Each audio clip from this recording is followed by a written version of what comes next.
приветствам желанието на този екип да покаже визия и да подобри парковата среда на Благоевград, което действително е наболял проблем. Много отдавна чакам да дойде кмет на Благоевград, който има визия.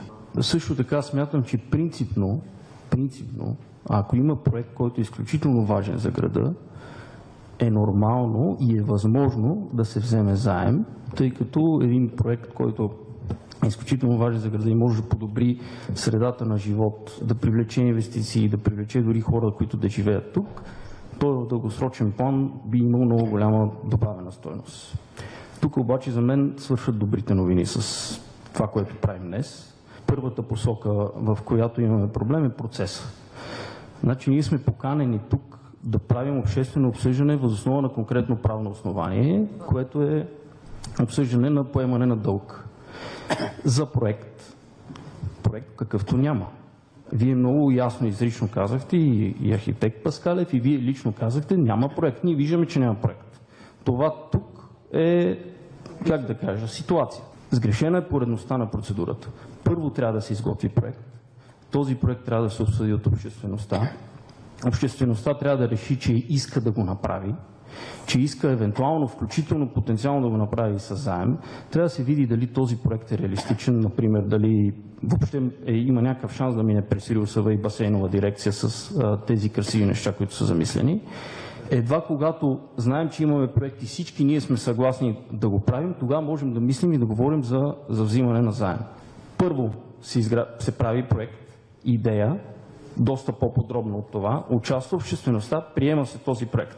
След това на първо място виждаме тогава какво се е случило с плана за възстановяване и дали имаме безвъзмездно финансиране някакво или при по-добри условия и чак тогава можем да мислим за банков заем евентуално. Сега, втората посока, в която има проблем голям с този проект, е икономическата обосновка. Как ще изкараме 3 милиона лева печалба, че да връщаме заема, при разходи, казахте, 2 милиона да речем.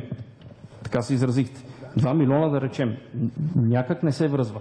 Тази община не може да направи една тоалетна в едно общинско училище. Къде ще прави закрит басейн с спа център и с аквапарк?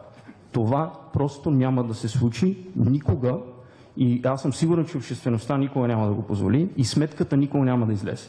Но дори да приемем, че това нещо има някаква логика да се направи, то никога по този начин не може общината да взима заем и да го гарантира с всичките си приходи.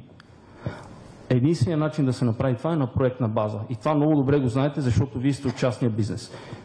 Прави се на проектна база, създава се дружество, в което се репортират имотите и риска там приключва, а не да се учреди финансово обезпечение върху всички приходи на общината. Това означава нулев риск за банката и 100% риск за обществеността и за общинския бюджет. Проблем с условията на заема, защото пак казвам, поканата е за заем. Заема е неизгоден, необоснован и абсолютно нелогичен.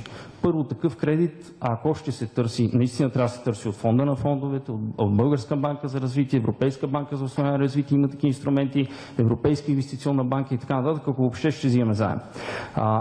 Дори да се вземе от търговска банка, трябва да е изгоден. Много ви моля, хубаво е да имате визия, хубаво е да оправим зелената система на целия град, а не само да се погрижим за Бачиново, и за Бачиново може да се погрижим за много по-малко пари. Много е хубаво ние да го обновим, но ние трябва да оправим зелената система на целия град. Между блоковите пространства навсякъде и да помислим за парк или за градина, която да е достъпна за всички граждани, а не само за тия, които живееме в центъра и в източната част на града.